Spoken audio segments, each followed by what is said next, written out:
The Ink and Paint Club podcast is intended for mature audiences. These guys can't go about like 3 seconds without saying a swear, so, listener discretion is advised.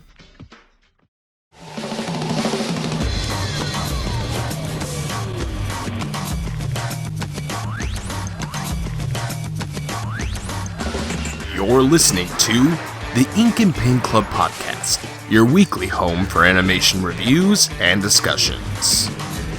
Hello, everybody. Welcome to another episode of the Ink and Paint Club podcast. My name is JD. I'll be your host, and with me is our newest co-host, Matt. Hello, everybody. Hello again. Hello again to you, JD. Hello. And it's still October, so it's still Halloween spoopiness and all that good stuff. And we are going to be talking about the Captain Underpants Halloween special, which came out like a week or two ago, but, whatever. I think it came out in September, didn't it?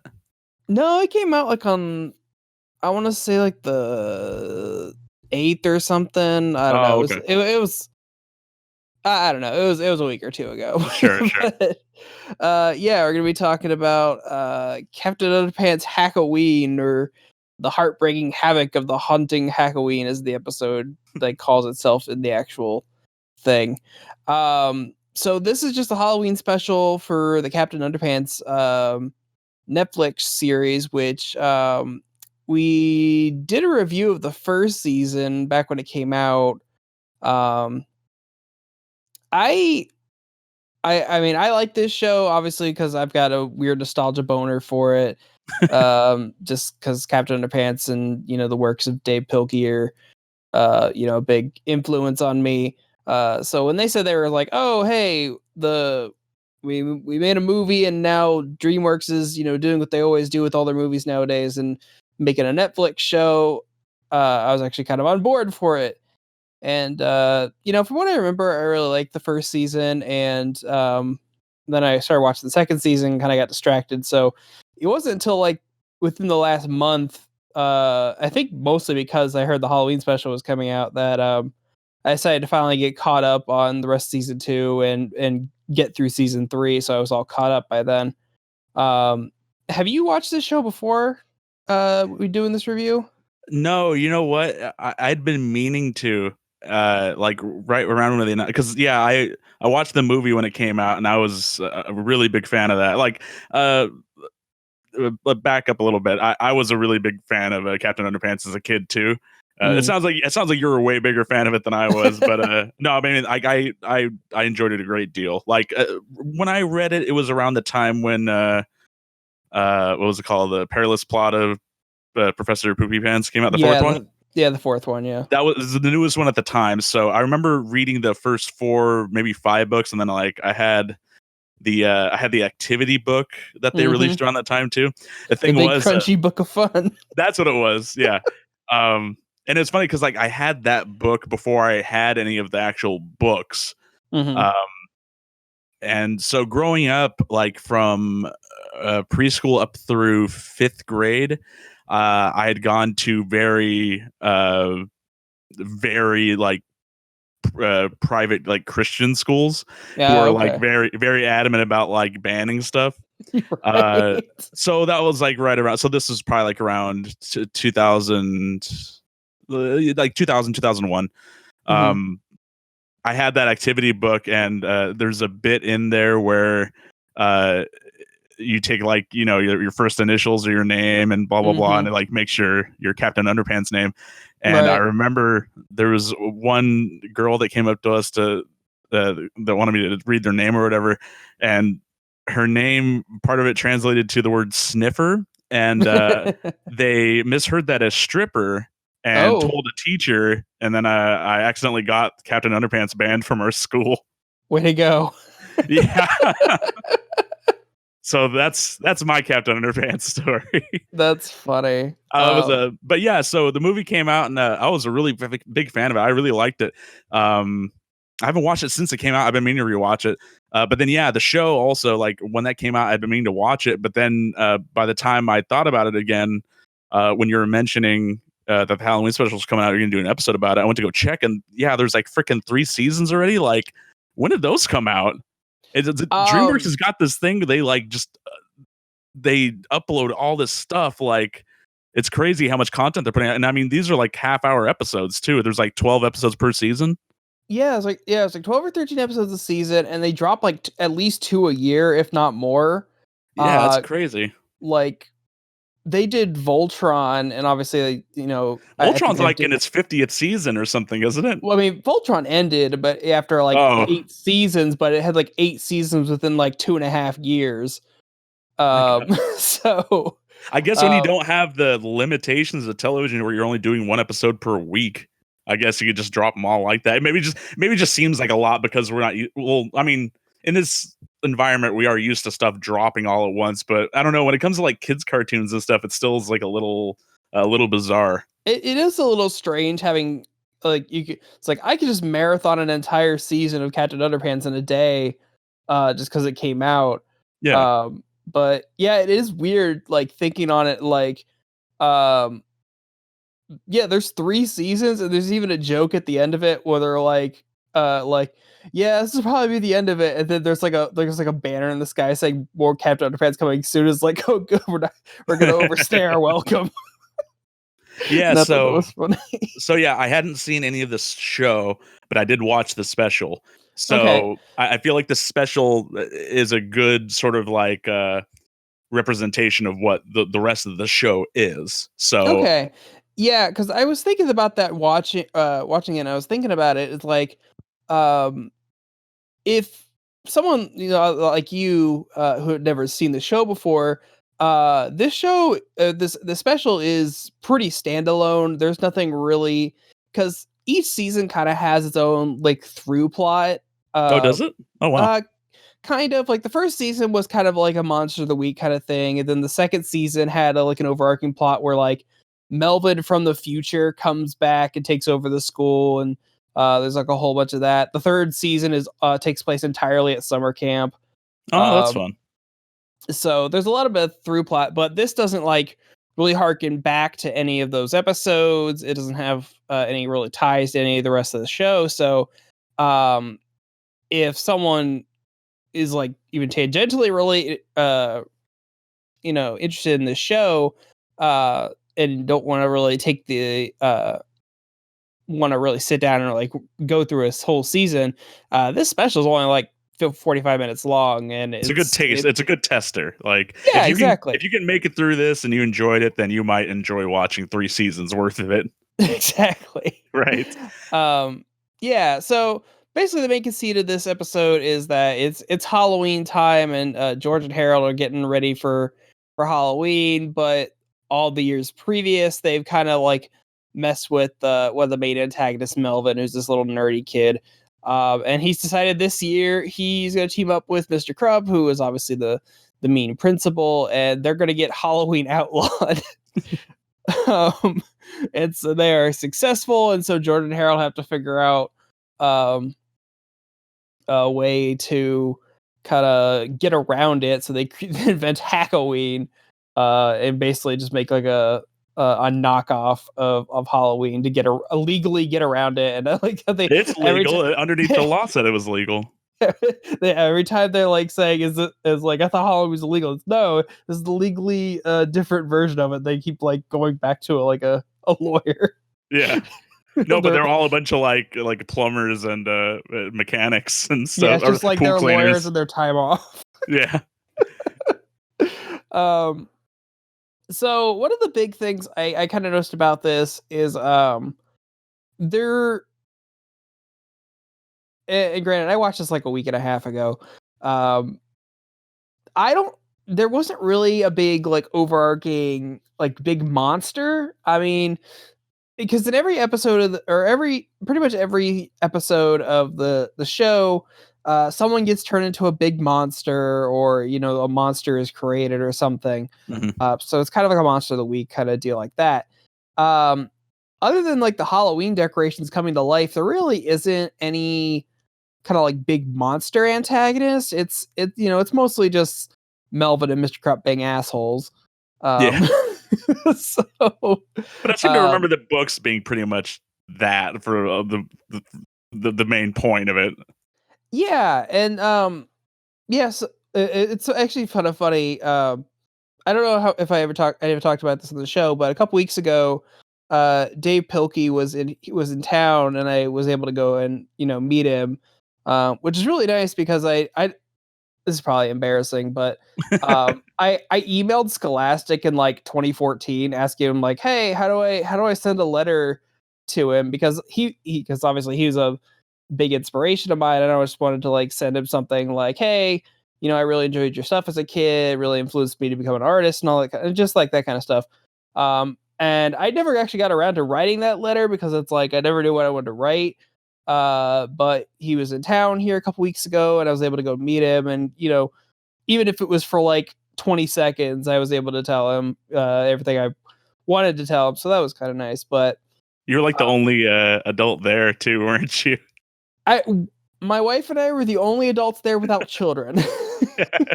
It was very strange, but I was in a like, I don't care.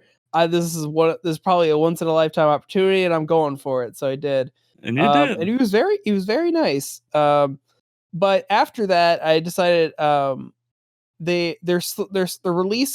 re-releasing all of the Captain Underpants books in full color now. I saw that. Yeah. And my Melanie, my wife, had bought me the first one like last year, 2 years ago. But after meeting Dave, I decided to just go on Amazon, buy up to whatever the most recent version of them that had come out. And so I've been slowly rereading through them, and yeah, most of, if not all of the villains for each book are usually from some character turning into a monster or turning into a supervillain, or creating a supervillain. So like getting back to what I was saying earlier, that the special here doesn't really have like a big monster antagonist. Not until the very end. Right. The episode's mostly about like Halloween as an event, or I guess Hack-A-Ween, really, just like them trying to figure out how to skirt the law, and like going about like these aren't costumes, these are disguises. This isn't trick or treating; it's a sneaker snacking. Right, exactly. That type of stuff. Everything you can like legally get around it. Yeah. So in that sense, it's a little different from the show because there isn't that, but I think all the staples from the show. This is just kind of a longer episode, basically. Every character is still in character. Every scene is set up like it's a book chapter. They do the incredibly violent chapter. It's always presented in in a different animation style. Yeah, I wanted to ask about that because I remember in the books it was always Flipperama, right? And so I was wondering how they were going to approach that, because I couldn't remember how they did it in the movie. Did they do Flipperama? I think I don't remember how they did it in the movie. I just know that in the show, it's always like a different art style. Like I know one they did it was like sand painting. They did puppets. Just the weirdest shit they do. Yeah, the one in this thing was the one that I remember was like it was a bunch of horror movie posters, I think. And then the other one was I can't remember the exact context, but it's him and he's in the Halloween shop. Yeah, and like he's just getting attacked by decorations and shit. Yeah. Yeah, so it's just like dumb stuff like that, and it's and I think that's one of the cooler aspects of the show, is that like every episode there's a different kind of animation style they incorporate into the incredibly violent section of the book. Well, also the actual comic bits too. Like that's another like sort of change from the typical style that I saw on there too. That was pretty neat. And every episode has a comic book section, and it's mostly to set up plot points.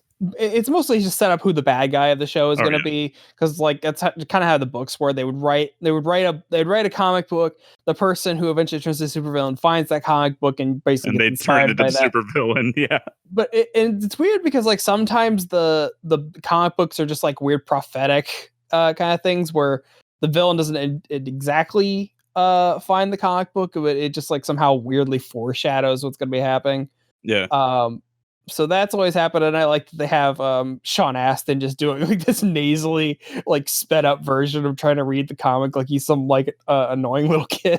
I wanted to bring up Sean Astin because I didn't know that he narrated this show. yeah, he's like, the and narrator. then I watched it and I heard him. I was like, wait a minute, that's Sean Astin. Like, I don't think that's him doing the comic bits though. I think that's somebody else. I don't know. Yeah, it's like sometimes it sounds like him, sometimes it doesn't, and I haven't ever been bothered to look up if it is or not. Right. But it's weird because he's like the biggest name on that show that I can notice.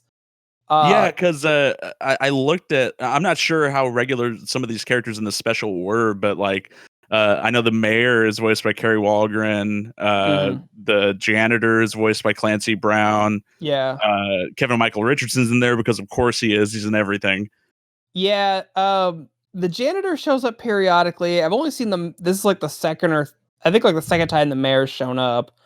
I really like I think in general I had to go back and rewatch some clips from the movie to remind myself, but I think I like the casting for George and Harold and Mr. Krupp, Captain Underpants. I like them in the show more than I like them in the movie, I think. I definitely do. And I don't know if when we reviewed the first season ages ago, so I don't remember what I said in there, but now I'll reiterate it now if so.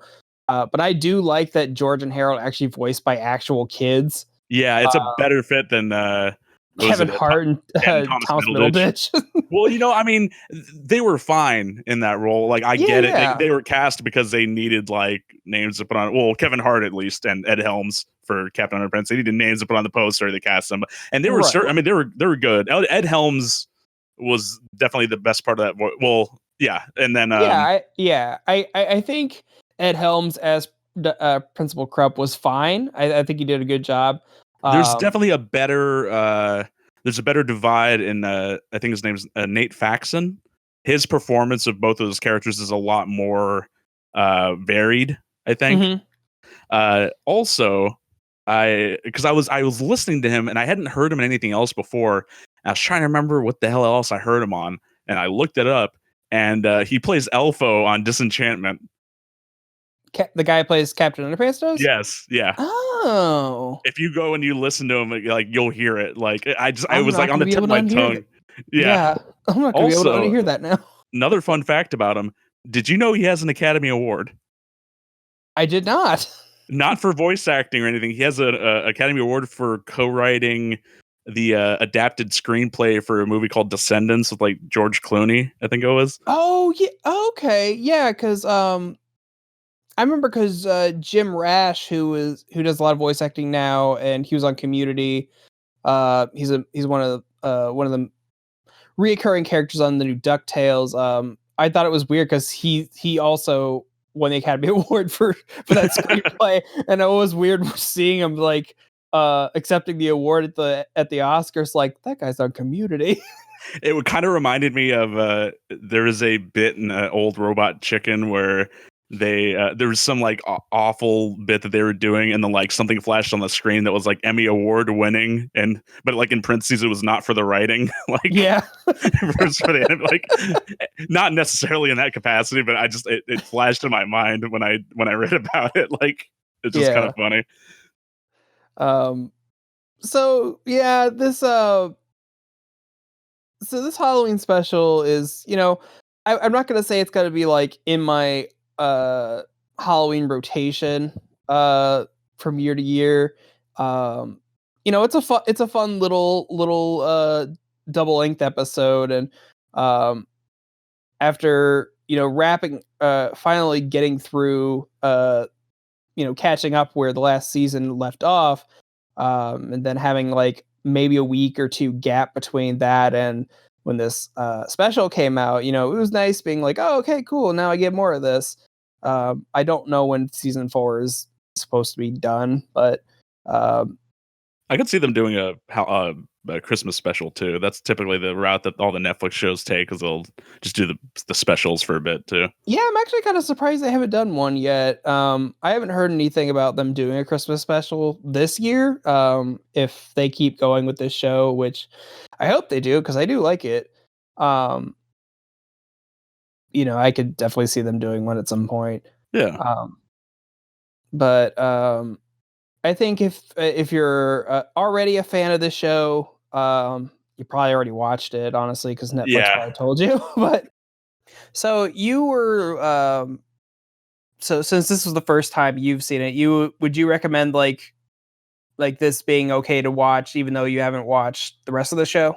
Yeah. Like I mentioned earlier, it's definitely a good just sort of taste test of what I would imagine the whole show has to offer. So if you can make it through the special and you liked it and you wanted more, then there's 3 seasons worth of it out there to check out. As an actual show, or just like this being my first exposure to it, it was definitely a little different than I expected, just because of maybe just generally how, and this might just be me, because it's clearly intended for kids and stuff, but like kind of like the fast paced nature of it and everything.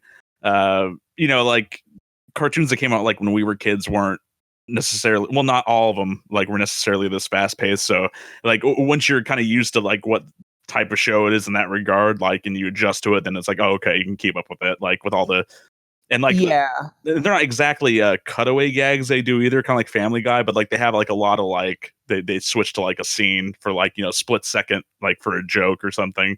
Mm-hmm. And they use a lot of like sort of live action like props and like stop motion and other stuff in there too. Like it's all just really fun visual stuff. Like I haven't really checked out any other of DreamWorks animated series offerings, but like in the movie department, they've been doing pretty good lately. Just with even just the Captain Underpants movie alone. Yeah. So I would definitely be more receptive to other series. I think like I would definitely be down to check them out, just from my little exposure to just like this little bit of Captain Underpants that I saw. Nice. There was one bit in there though, like talking about the jokes, that it actually made me legitimately laugh. There was a bit where they're talking about, where Krupp turns into Captain Underpants, and he's trying to guess like what George and Harold are dressed as, and he gets clearly wrong. I can't remember what he says, but he's disguise blind. And it goes like a scene where he puts on like a fake mustache, and he's like, "Who am I?" And like it's like a recursive, like it's just like a million Captain Underpants keep on showing up behind him, asking, "Who am I? Who am I?" Like it's just a stupid little gag. I don't know why it made me laugh so hard, but it's pretty good. And then there was one other thing. I don't know if it's a legitimate reference, but it did catch my ear.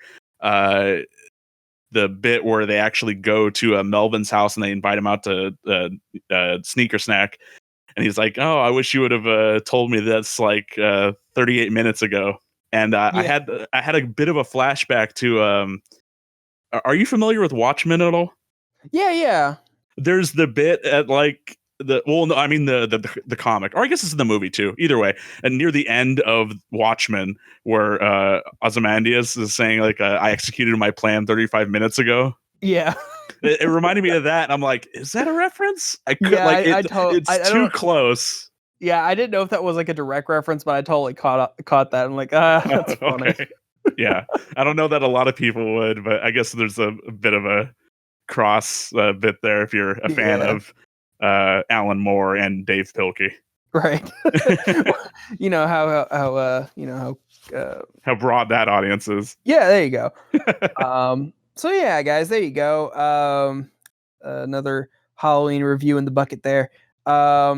If you are a fan of you were a fan of Captain Underpants as a kid, I definitely recommend checking out the show. I know we didn't do a review for the last 2 seasons. I don't know if we'll ever get around to it, but and especially this little Halloween special. It's a fun little show. It does kind of fall into the trappings of a lot of modern animation where, like you were saying, it is pretty fast paced and everything moves a mile a minute. And I know for some people that may turn them off.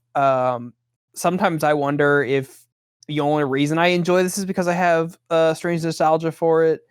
Because I am kind of put off by that kind of sense of pace in a lot of other shows. But you're willing to tolerate it because of nostalgia. Maybe, yeah. So it's kind of hard to tell. To be honest. Sure. Well, and some shows are able to handle it a bit more than others too. Mm-hmm. Yeah. I mean, it could also be just like I enjoy like the constant changing of mediums, but in the show where it's like, we're gonna do stop motion for a minute, or we're gonna like stop and do a panel by panel comic every episode. Yeah, and that's definitely one of the aspects of it that really makes me want to check out the rest of the show more. Is because I want to see what other sort of like I mean, I'm sure they kind of stick to just that wheelhouse, but I wanted to see exactly how they handle it in other episodes, like what kind of jokes they make and stuff. Yeah.